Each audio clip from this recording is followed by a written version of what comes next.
አያውቅም። እስኪ ብልጫው እንዴት ነው ብዬ ነው። ለምሳሌ ብዙዎቹ አጋጣሚ እንኳን የሆነ ሰርተዋሉ።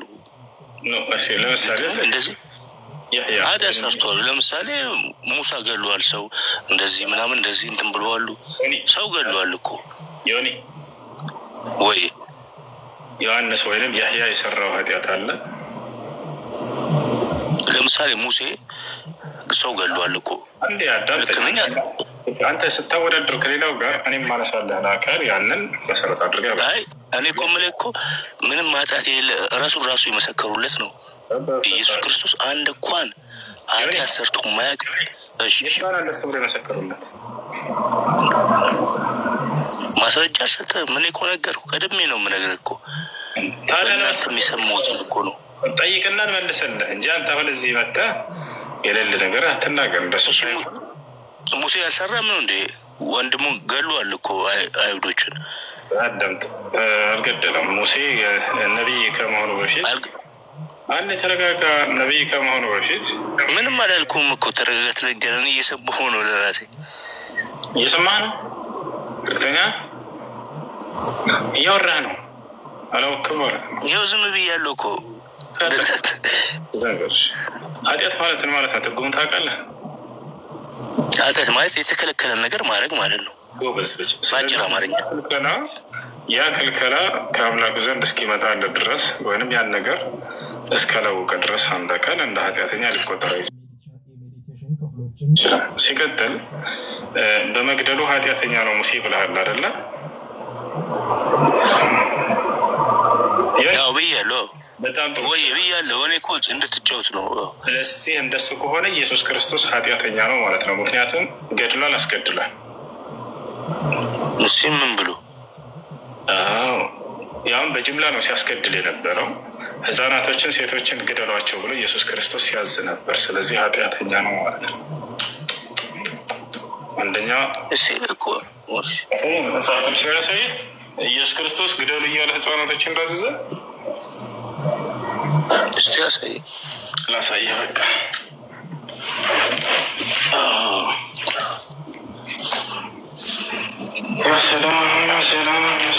ሰላም። ስልኬ የት ነበርክ? ስልኬ ታድርጌ ነው። ስልኬ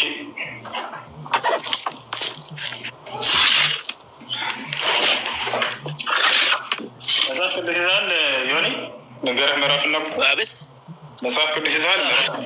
በቃ አንደኛ ሳሙኤል ምዕራፍ 15 ቁጥር 3 እንዴ የት ነው የሄድከው? ቆይ ላሳይሽ። አብሽር ነው። አንደኛ ሳሙኤል እኮ ኦሪት እኮ ነው እኮ። ኢየሱስ ክርስቶስ እኮ ጠየቁ እኮ። በጣም ጥሩ። እዚያ ላይ ታዲያ እግዚአብሔር የተባለው ኢየሱስ ክርስቶስ አይደለም እንዴ? ነው ሌላ አምላክ ነበር? ይለያያሉ። ምንድን ነው ይለያያሉ ስል እኮ በምክንያት እኮ ነው። አንድ ኢየሱስ እግዚአብሔር ኢየሱስ ክርስቶስ ነው አይደለ? ቆይ ኢየሱስ ክርስቶስ ብለን ላውጣ መጽሐፍ ቅዱስ ብለን እኔ እንደውም እኮ አላውቅም እኮ ነው የምልህ እኮ። የሆነ ያዳምጥ እባክህ። የማታውቅ ከሆነ አንደኛ ሳሙኤል ማለት እኮ እንትን እኮ ነው፣ ኦሪት እኮ ነው የገባው። በጣም ጥሩ። ኦሪት አውቃለሁ። ኦሪት ገባ። አንደኛ ሳሙኤል ብለህ ኢየሱስ ክርስቶስ እኔ እኮ ያልኩ ብዬ ደግሞ ልክ አዳምጥ። ለእኔ ለራስህ ብዬ ነው።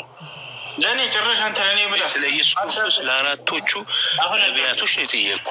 እሺ ተረጋጋሽ። እሺ አዳምጥ ቀስ ብለህ። የብሉይ ኪዳኑ አምላክና የአዲስ ኪዳኑ አምላክ አንድ አምላክ ነው አይደለም? ወይንስ የተለያዩ ናቸው? በባህሪ ይለያያሉ። የብሉይ ኪዳን አምላክና የአዲስ ኪዳኑ ለምሳሌ ቃሉ ነው የወረደው እዚህ ጋር እኮ። ስለዚህ ቃሉ ነው የወረደው። እሺ ኢየሱስ ክርስቶስ ነው አይደል? የአዲስ ኪዳን አምላክ ቃል እኮ ነው። እሱ ለማጽዳት ነው ሰዎችን የወረደው። የአዲስ ኪዳን አምላክ ኃጢአታቸው ምናምን ነው እንጂ እኮ ዮኒ የአዲስ ኪዳን አምላክ ኢየሱስ ክርስቶስ ነው አይደለም? የአዲስ ኪዳን አምላክ ኢየሱስ ክርስቶስ ነው አይደለም? ነው። በጣም ጥሩ። የብሉይ ኪዳን አምላክ ራሱ ይሄ የአዲስ ኪዳን አምላክ ነው ወይንስ ሌላ አምላክ? ቃሉ ነው የወረደው እኮ ነው። ቃል ማን የወረደው? ልሳን ተፈለግ ሎጋ በአረብኛ ደግሞ ሎጋ እንደዚህ ነው የወረደው ቃሉ ነው። በአረብኛ ሎጋ ሎጋ ነው ሎጋ ነው ቃሉ ነው ቃሉ ነው የወረደው። ሎጋ ምንድን ነው ልጅ? ሎጋ ቃል ነገር ነው ቃል ነው አላውቅም። ቃል ብቻ ነው የወረደው።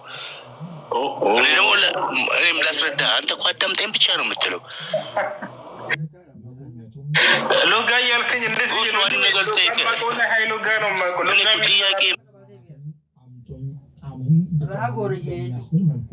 እንዲህ በናጠጠ መልኩ የሚያስኬድ መሆኑንም ለዓለም አሳይቷል። እንግዲህ የማዳመጥ እንትን እራሱ የላቸውም እንደ ፈጣሪ ወላሂ ባጭሩ እኮ መረዳት ትችላላችሁ። ጭራሽ ሎጋ የሚባል አረበኛ አለ። ሎጋ ነው ወይስ ምንድን ነው? ረባና እያዘናችሁልን በሳቅ እንዳትገሉም በአላህ ቀስ እያላችሁ። ሰላም እንዴት ናችሁ? ጸጋና ሰላም